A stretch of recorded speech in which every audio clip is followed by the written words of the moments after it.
Bueno, acá estamos con el estudio Lex Forum, que venimos trabajando hace 1 año y medio, si no me equivoco. Ya les agarré un poquito de cariño, les quiero confesar. Esta entrevista va a ser un poco más distendida de las que siempre hacemos. Es un poco para hablar de, bueno, obviamente su experiencia y lo que trabajamos juntos y un par de cosas más, pero también porque a nosotros nos siguen un montón de abogados noveles que seguramente se puedan apalancar o puedan usar sus experiencias o las cosas, los consejos que ustedes tengan para dar y demás. Así que, como para arrancar, me gustaría que se presenten ustedes como personas. No sé quién quiere arrancar. Bueno, ¿qué tal? Bueno, yo soy Lucas Garay, abogado, padre, abogado litigante y bueno, especialista en riesgo de trabajo y enfermedades profesionales. Me encaucé en esa materia y me especialicé en esa materia, creyendo de que la base para progresar en la profesión es la especialización netamente. Bien, me encanta, coincido. Sofía. Yo soy Sofía Peñerillo, soy abogada, también soy licenciada en Trabajo Social, soy mamá de 2 varones, chiquititos, y bueno, soy la que lleva los expedientes de sucesiones y de familia acá en el estudio. Me encanta. Bueno, mi nombre es Carla Ramos, abogada, me especializo en Derecho de Daños y en Laboral. Soy mamá de 5 hijos y bueno, acá feliz de compartirles forum con Sofía y con Lucas. Me encanta, me encanta. Bueno, como primera pregunta, ¿quieren contar un poco qué es Lex Forum? Bueno, el Forum se creó con el objetivo de que en un mismo estudio tengamos diferentes ramas y en cada especialista, o sea, tener un especialista en cada rama para poder afrontar cuando viene el cliente, para poder tratar de resolver todo, o sea, tener una especialidad en cada rubro. Esa fue la idea del nacimiento de esta sociedad en el estudio. Nata, Bolin, hablando de eso, ¿cómo es la historia? ¿Cómo se juntan ustedes? ¿Cómo arrancan? Bueno, igual sumando algo que decía Lucas, el cliente o las clientas que vienen acá se quedan. Y no es que se quedan porque tienen infinidad de problemas, sino que cuando vienen tienen tal confianza con nosotros que después cuando tienen algún otro inconveniente o algún miembro de su familia o algún amigo nos pregunta, quizás es alguna rama que no lleve yo, entonces lo derivo con Lucas o lo derivo con Carla o con algún otro asociado, porque trabajamos también con otros asociados, pero siempre nos tienen como de referencia. Con algunos y con algunas clientas también, ya de tantos años hemos tomado algún café para poder compartir cuestiones exitosas de su vida o cuestiones que hayan ido resolviendo. Bien. Y bueno, ¿cómo empezamos? En realidad, los 3 nos conocimos en la facultad, los 3 estudiamos en la Facultad de Morón, sí estudiamos con distintos tiempos la carrera, pero hemos compartido, con Lucas yo compartí el último año, por ejemplo, y con Carla compartí desde el inicio hasta el último año, que después ya lo compartí Desde el primer día de clase. del primer día. Hemos pasado un montón de cosas, llantos de noche, ponernos el despertador a la madrugada para estudiar y que estudie ella, y después me llamaba a mí para que yo duerma un ratito y bueno, hemos llorado que no llegamos y después íbamos y se nos iba bárbaro. Con Lucas también, que estudiaba siempre me pedía mis cuadritos, ahorita con he estudiado con los cuadritos, así que nos conocimos en la facu. Y antes de recibirnos el último año empezamos ya a trabajar con Lucas con esta idea de empezar cada uno a especializarse con la rama que le gusta, no con la que uno puede decir acá me va a ir mejor, sino con la rama que a uno le guste. Pues la realidad es que para mí venir al Lex Forum a trabajar todos los días lo hago feliz, o sea, vengo contenta y trabajar de lo que te gusta es re lindo. Así que la idea era que cada uno se especialice en distintas ramas. Y después se sumó Carla porque ella, que tenía mucha experiencia en laboral y en daños, era lo que nos faltaba, así que se suman. Igual tenemos una amistad también, así que no es que habíamos perdido el contacto. Bien, me encanta. Bueno, la verdad es muy lindo lo que tienen acá y se siente cuando uno viene acá, así que eso me gusta mucho. Como una primera pregunta, pensando un poco en los que nos miran y demás, ¿quieren hablarnos un poco de cómo es asociarse? O sea, obviamente ustedes, bueno, como contaron, se conocieron en la facultad y ya generaron una confianza y demás, pero piensen que hay un montón de estudiantes hoy en día, tal vez viendo esto, que están o en la facultad o recién recibidos, y están solos, y tienen un par de amigos que conocieron en la facultad, pero no saben si asociarse o no, porque van a tener que compartir un horario, pero van a tener que compartir otras habilidades, y viste, ustedes, además de ustedes, tienen un montón de asociaciones en general con otros colegas de otras ramas, y bueno, ¿quieren desarrollar un poquito de eso? Bueno, elemental, detrás de cada profesional hay una persona, es decir, compartir tus principios con esa persona básicamente, porque es el rumbo que tenés que llevar para ejercer esta profesión. Entonces, si no tienen los mismos principios, las mismas ideas de cómo llevarlo adelante, va a ser difícil. Eso en cuanto a tu socio directamente en la profesión. Y después, de repente, nosotros tenemos distintos asociados que no tienen que ver con el derecho. Por ejemplo, tenemos brokers a los que les brindamos asesoramiento, productores y asesores de seguro que nos consultan, ya sea con algún siniestro o con algún inconveniente que pueda tener alguno de sus asegurados. También trabajamos con martilleros. Sofi y Lucas suelen dar charlas, capacitaciones. Y bueno, y así se va abriendo es un abanico, ¿sí? Que se va abriendo, que no tiene que ver directamente con el derecho. Es decir, una cosa es elegir tu socio para ejercer y otra cosa es todo ese abanico comercial que se va abriendo como un desprendimiento del ejercicio de la profesión. Algo importante para mí, porque todos siempre nos escuchan esto de son amigos o nos ven en fotos que hemos compartido vacaciones familiares, entonces como que esto de la FAPU, ¿no? Estoy en la FAPU, tengo 5 amigos y porque tengo 5 amigos, está bueno, ven, ellos son 2 amigos, entonces por eso se asocian. Yo digo, también una sociedad es una cosa importante para la vida y para tu ejercicio profesional. No es que tienen que empezar otras variables, también además de la amistad. Primero, la confianza es a ciegas, nosotros tenemos confianza a ciegas, pero además de la confianza, armar una sociedad tiene que ver con un proyecto y ese proyecto tiene que estar bien organizado. Entonces, que yo digo, no se asocien con todos los amigos que tengan. Entonces, en este caso sí es importante diferenciar la amistad de lo que es la sociedad para después ejercer. Uno puede ser amigo, pero bueno, quizás no tiene la misma forma de llevar adelante un negocio, porque no termina siendo un negocio comercial también. Y mismo uno a veces piensa que tiene que asociarse con una persona que tenga el mismo perfil de uno, de trabajador, de emprendedor, y muchas veces yo pienso todo lo contrario. Tenés que asociarte con la persona que no pueda cubrir tus expectativas.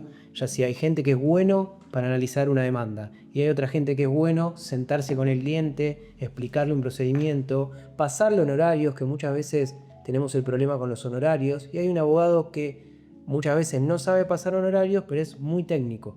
O sea, mayormente tratemos, les doy el consejo a los jóvenes abogados, que traten de asociarse con alguien que no tenga tu perfil, el perfil distinto. Por lo menos para que puedas avanzar en la profesión, porque si van 2 personas que van a caminar siempre por el mismo rumbo, mayormente falta que en algún área o en alguna característica de la profesión no la vas a poder llegar a tener o subsanar. Sí, a mí me pasa, por ejemplo, yo soy recontra organizada, obsesiva, entonces ellos a mí me dejan hacer todo eso y fue como que fue fluyendo, no es que cuando nos asociamos dijimos, bueno, vos vas a hacer esto, vas a hacer lo otro. Ella se encarga de las cuestiones de los empleados y todas esas cuestiones porque las lleva ella y las lleva bien. Él se encarga de toda la parte comercial, yo me encargo de la parte más de estructura. Entonces, pero eso va surgiendo, como dijo eso, nos vamos complementando. Muchas capacitaciones que brindamos en las inmobiliarias, las damos, las últimas que la dimos con Sofi, ella tiene un perfil muy técnico y uno tiene un perfil más comercial. Eso suma para que el estudio pueda facturar, porque no nos tenemos que olvidar que nosotros vivimos en la profesión. Partiendo de eso, tenemos que analizar hacia dónde vamos a ir, siempre trabajando con ética y con responsabilidad, ¿no? Por supuesto. Total. Hay algo que suele pasar, que se romantiza un poco ponerse un estudio jurídico. Hoy en día, por lo menos nosotros, piensa que salís de la facultad, te armás un Instagram de estudio jurídico con un amigo y pensás que ya tenés un estudio jurídico y lleva mucho más que eso, más pensándolo en años. Lucas, quiero hacer un doble clic en uno de los temas que dijiste, que es cobrar honorarios, que es un tema que a nosotros nos preguntan un montón, desde cuánto cobrar y seguir la ley de honorarios y ese tipo de cosas, hasta cómo comunicárselo a la persona que tenés enfrente. ¿Cómo lo llevan ustedes? Es un tema tabú eso, mayormente, que los estudios. A mí me tienen en el estudio como que soy el que cobra honorarios y el que pasa los honorarios. Pero bueno, a unos tiene un perfil capaz que más comercial y otra persona tiene un perfil más técnico. No por eso hay que, o sea, es elemental poder tener la comunicación. El cliente tiene que saber que cuando va a un estudio jurídico es como cuando va con un médico o cuando un arquitecto le va a pasar un horario. Eso no pasa mayormente porque hay infinidad de cantidad de abogados, hay muchos abogados, hay mucha variación en el costo de los honorarios, en el porcentaje que cada abogado pasa, y nosotros tendemos fundamental explicar siempre los porcentajes, tanto sea con los referidos, tanto sea con las inmobiliarias con las que trabajamos, con todos los asociados, establecer siempre, ser claro con los honorarios. Entendemos que eso nos va a dar la claridad para que puedan volver a confiar y para que confíen siempre en el estudio. Trabajamos con las mismas personas desde que se crearon el estudio. Me encanta, me encanta. Bueno, como para seguir esa línea, ¿tienen más consejos para abogados nobles, recién recibidos, que no saben, bueno, a qué dedicarse, y si agarrar una rama, si agarrar varias, si ir por el lado digital, si ir por una cosa súper rara, tipo, no sé, regulación de inteligencia artificial? Ahora estamos todos con ChatGPT, entonces todo piensa, es por acá, me tengo que tirar de cabeza en la inteligencia. Bueno, ¿qué opinan de ese tipo de cosas ahora? La realidad es que siempre vamos a recomendar que se especialicen. Siempre especializado, y también empezar a transitar el camino con gente que sabe más que vos. Siempre con alguien que sabe más que vos, porque te va a dar toda la experiencia. No solo la experiencia de los libros, sino también la experiencia de trabajar con gente, trabajar en un estudio, esto de cómo pasan horarios. El cliente tiene que saber, tiene que tenerlo por escrito, tiene que estar bien las pautas. Bueno, toda esa experiencia también te la da una persona que tiene más experiencia que vos. Y otro tema, saber de lo que están tramitando, porque el cliente que le resolviste mal un tema no te va a recomendar más y no te va a referir más y no vuelve más al estudio. Por eso, si no saben de la materia, vayan con algún estudio. Nosotros en el estudio tenemos el programa de referidos, que si en tu estudio no tienen determinada materia, que vengan al estudio, que podemos, trabajamos a la par. Obviamente siempre se trabaja un dividendo de honorarios y demás, por una cuestión que sea muy bien. O sea, el abogado novel que no sabe tramitar la materia puede venir al estudio, puede aprender, puede trabajar en el estudio, puede trabajar par a par, puede aprender y poder también tener una comercialización en su caso si en su estudio no tiene esta materia. Me encanta. Bueno, este es un tema tabú, como dijeron, sin dudas, porque esto es en mi opinión, pero si alguien tiene un problema y se puede cobrar determinada cantidad de honorarios por ese problema, después puede haber varias personas que trabajen en conjunto para solucionar ese problema y obviamente se dividen horarios. Y así es como se maneja la profesión en general, pero viste que está tan, no sé, por ahí ensuciada la profesión en algunos puntos que uno piensa que por compartir un horario están haciendo cosas malas. Pero todo lo contrario, ustedes el programa de referidos que tienen acá es genial porque un montón de abogados nobles consiguen un montón de clientes, pero no saben cómo llevar a cabo esa solución que le tienen que brindar. Y no por eso tienen que jugársela a dar una solución mala y al fin y al cabo estás cometiendo algo que es un error grave, o tener que perder el cliente. Así que... Porque, a ver, especializarse claramente es el camino, sí, pero no todas las soluciones están en los libros. A veces es la experiencia, transitarlo, es ir a tribunales, es ver de la cantidad de juzgados. Te vas a encontrar con que si todos nos regimos por la misma ley procesal, no todos los juzgados trabajan igual, con los mismos tiempos. Entonces, ese día a día, el caminarlo, el ir acompañado de una persona que tiene experiencia, suma muchísimo, ¿sí? Y es algo que no te lo dan los libros. Yo particularmente soy de la idea que hay que transitar un poco la profesión para encontrar qué es lo que realmente te gusta, te apasiona, con lo que empatizás. Y después de haber transitado, no sé, por lo menos 2 años, empezar a buscar en qué especializarte. No sé si es la mejor idea salir de la facultad e inmediatamente especializarte. Parece que hay que transitarla un poco la profesión. Me encanta, coincido completamente, porque además uno no sabe qué le gusta, en qué es bueno. O te gusta algo, pero no es lo mismo ejercerlo. Porque hay mucha gente que les gusta el derecho penal, pero cómo es el ejercicio del derecho penal es muy diferente. Yo, por ejemplo, ejerzo solamente el derecho penal como particular damnificado, que tiene que ver con las causas que tengo de familia, con violencia de género, con víctimas de abuso. Entonces, la ejerzo desde ese lado, no desde el derecho penal convencional. Entonces, hay que ver también cuando vos transitás cómo es el contacto con la gente. Total. En tribunales puedes resolver algo bárbaro, ¿no? Si no te gusta el contacto con la gente, cómo llevarlo adelante. A mí me apasiona lo que hago, entonces realmente también las especializaciones que hago siempre van a ser enfocadas por ahí porque me gusta mucho lo que hago. Entonces no me genera un peso. El derecho de familia es muy duro. Hoy hay realidades que realmente a veces uno dice, sí, voy por acá y después no, o no estás a la altura o realmente se te hace duro transitarlo. Y bueno, por eso hay que estar antes de tomar una decisión. Hay que conocer, hay que caminar, hay que ver. Tal vez uno no es una persona que empatice demasiado. Y bueno, por ejemplo, el derecho de familia requiere de mucha escucha. Entonces, Sofi, lo sabes más que nadie. Y bueno, y no es para todos. Totalmente, y la realidad es que hoy en día en la facultad no te enseñan casi nada de la práctica. Está todo muy preparado para lo teórico, incluso para el sistema judicial, te diría, que entender el derecho de fondo y no la práctica en sí. No puede ser que en la facultad no te estén enseñando cómo cobrar honorarios, que es una parte Eso, hay gente clave. que quizás sabe un montón de derecho y le va a ser más fácil trabajar en el Poder Judicial bajo relación de dependencia, con un sueldo fijo. Después, por eso, llevar adelante un estudio en una sociedad, no solamente tenés que saber de derecho, tenés que saber, además de la práctica y de la experiencia, es cómo llevar un negocio adelante, que tiene que ver con tus cuestiones contables, después de tomar decisiones. Entonces, poder sentarte con gente en la que puedes ser escuchado también y que tu decisión va a ser válida, no que tome la decisión solo uno. Bueno, todas esas cuestiones son importantes a tener en cuenta. Y a veces, bueno, se te va dando en la práctica, ¿no? En cada caída, después, un aprendizaje nuevo. Totalmente, y conectando con esto, ¿cómo llevan ustedes la exposición? Porque bueno, ahora, bueno, nosotros obviamente se sube contenido en su cuenta hace un montón de tiempo y están activos en ese sentido, pero más allá de eso, ustedes, bueno, van a charlas, de exposiciones, y mismo la exposición de presentarse constantemente y decirse, abogado, yo te puedo ayudar. Todas esas cosas, bueno, ¿cómo lo llevan? Y quiero entrar en antes incluso de crear contenido, ¿cómo fueron llevando eso ustedes? Bueno, la realidad es que yo no tenía Instagram, Facebook, no tenía ninguna red personal. Entonces, cuando vos me planteaste que tenía que hacer videos explicando y salir en Instagram, para mí fue un no rotundo. Y me acuerdo una cosa que me dijiste cuando empezamos, que fue, Sofía, dijiste, Instagram de ahora es como las revistas de antes. Entonces, es la forma de que tus clientes te conozcan.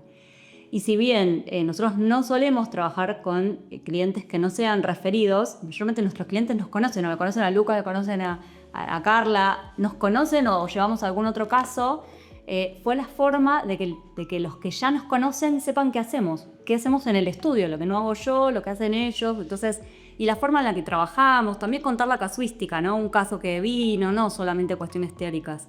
Y bueno, después con el tiempo ya me resultó fácil, pero bueno, estabas vos ahí siempre. Ahí se hace mucho sí, claro, cuando es algo guiado es mucho más ameno. Hay que cruzar esa barrera de la timidez, pero vos lo haces muy llevadero, así que bueno, ahí es bárbaro. Gracias, obviamente. ¿Qué le dirían a alguien que está dudando en exponerse, en subir videos? Viste que es difícil esa primera transición. Y hoy en día exponerse como el currículum de uno, mostrar los casos que resuelve, siempre con la verdad, marcando si vas a subir algo, determinar, o sea, que sea una liquidación verdadera, por lo menos en mi materia que es riesgos, hay mucha página de riesgo, mucha información hay de riesgos, que mayormente si uno no da un contenido certero, termina confundiendo al cliente, como el video que hicimos del alta médica. Mayormente es un vulgarismo que se dice que el cliente tiene que firmar el alta no conforme y en ningún lado de la legislación lo dice. Es fundamental asesorar correctamente y con ética, es decir, y si uno tiene que mostrar un caso, como es un caso propio y verdadero, no vender, como decimos en la profesión, vender humo. Bien, muy, muy importante en los días de hoy en general, ese tipo de cosas. Como para cerrar, quiero preguntarles, ¿para dónde creen que va la profesión? Obviamente esto es futurología pleno, yo hablo de esto en redes y doy opiniones, creo que puede ir para allá, para acá, pero no lo sabemos. ¿Tienen alguna opinión ustedes de para dónde creen que podría llegar a ir la profesión en general? Desde el punto de vista mío, que no sé si compartimos lo demás, es la inmediatez. O sea, hoy tenemos, por lo menos en el rubro que cada uno haga, la necesidad del cliente de resolver ya, por una cuestión de la inflación, por una cuestión del crédito laboral que no se actualiza, por un montón de cuestiones que hacen a que el cliente necesite resolverlo ya.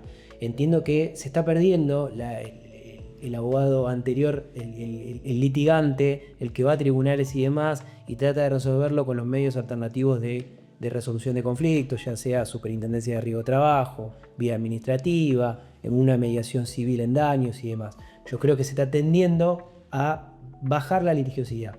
Por más que en los medios hablan de una industria del juicio, que cada vez hay más litigación, por lo menos de mi óptica jurídica, entiendo que está bajando eso, que cada vez el abogado que se recibe quiere tratar de resolverlo rápidamente, porque el cliente tiene una necesidad propia de que su monto, su crédito hoy no vale lo mismo que vale dentro de 2 días. Sí, yo comparto plenamente con Lucas. Lo de tratar de evitar el juicio es algo que siempre se lo recomiendo a mis clientes. Si está la posibilidad de llegar a un acuerdo, siempre se lo recomiendo. Sobre todo no porque no esté convencida de que cuento con las herramientas para llevar a cabo ese juicio, sino porque nos vamos encontrando con adversidades, como por ejemplo me tocó a mí en el ámbito laboral, todas estas modificaciones que se fueron introduciendo, que realmente generaron la pérdida de derechos para muchos trabajadores. ¿En qué sentido? En el sentido de que, por ejemplo, hoy contamos con una gran cantidad de trabajadores que no están registrados y cada vez se les fueron cerrando más esas puertas. ¿Contamos con herramientas para llevarlo adelante? Sí, lo contamos. Pero la realidad hace, como por ejemplo en daños, que es también otra área en la que yo me manejo, la realidad es que muchas compañías de seguros están autoliquidando también. Entonces vos iniciás un juicio hoy con muy buen pronóstico, y en un año y medio te puedes encontrar con una compañía que se está autoliquidando y tenés que explicarle a tu cliente, bueno, mira, se complicó mucho el panorama. Entonces, yo soy de la misma idea de Lucas. Todo lo que se pueda acordar, hay que acordarlo, por cuestiones obvias que se viven en el país, de estos cambios constantes que tenemos, que lamentablemente nunca son buenos. Totalmente. Sí, y en realidad en el derecho de familia y en sucesiones se intenta muchísimo. Estamos remando todo el tiempo la mediación, el acercar a las partes. Pero bueno, muchas veces también hay que entender la dinámica familiar, porque cuando trabajas con gente que está en un problema tan complejo que tiene que ver con su vida tan íntima, con sus sentimientos, con su familia, con su proyecto de vida, a veces la mediación tan larga termina alejando a las partes. Entonces, y también hay que ver el abogado que tenés del otro lado, esos abogados que meten más leña al fuego. Entonces, muchas veces sí, ahí tenemos que litigar y que entre la justicia a decir, bueno, basta, hasta acá llegan, y que se termine decidiendo en un proceso judicial, ¿sí? Entonces, lo que vamos viendo es el caso a caso. Eso es súper importante. Yo, por ejemplo, superviso mis casos, tengo un equipo de trabajo con psicólogas y trabajadores sociales. Entonces superviso también todo esto que pasa en las dinámicas familiares, qué estoy haciendo yo como abogada, si estoy favoreciendo o no. No entrar en esa mediación de chicle donde la gente va a terminar en su conflicto aún más. Y después también superviso con una abogada que tiene muchísima experiencia para también poder ir resolviendo esto con la articulación, ¿no? Yo soy una fanática de la interdisciplina, así que trato de siempre trabajar de esta forma, siempre articuladamente. Me encanta. Bueno, y para cerrar, ya que hablas de la interdisciplina, asociarse y demás, y Lucas, te pregunto a vos porque sos el comercial del estudio, por lo que dijiste, abogados nobles que nos sigan, que les llega un caso, o mismo que les van a llegar casos en general, ¿cómo hacen para por ahí contactarse con ustedes? ¿Cómo podrían trabajar con ustedes si tienen algún caso y no lo pueden llevar? ¿Tienen pensado en un futuro ayudar más a este tipo de abogados? Sí, estamos trabajando en un programa de capacitación en el estudio, y bueno, y todo caso nuevo que tengan pueden, a través de las redes, pueden contactarnos, vemos, analizamos, y hay que saber también que en el caso se puede decir que no también, porque muchas veces se toma un montón de casos y nos llenamos de casos sin saber la viabilidad y la parte comercial del caso. Total. Que es la fundamentación, lo fundamental en un estudio. Así que si tienen algún caso que no tengan en su estudio, alguna materia, nos pueden contactar a través de las redes, y vamos a tener un contacto presencial para analizar a ver cómo podemos resolverlo. Bien, espectacular. Chicos, muchas gracias. Gracias a vos.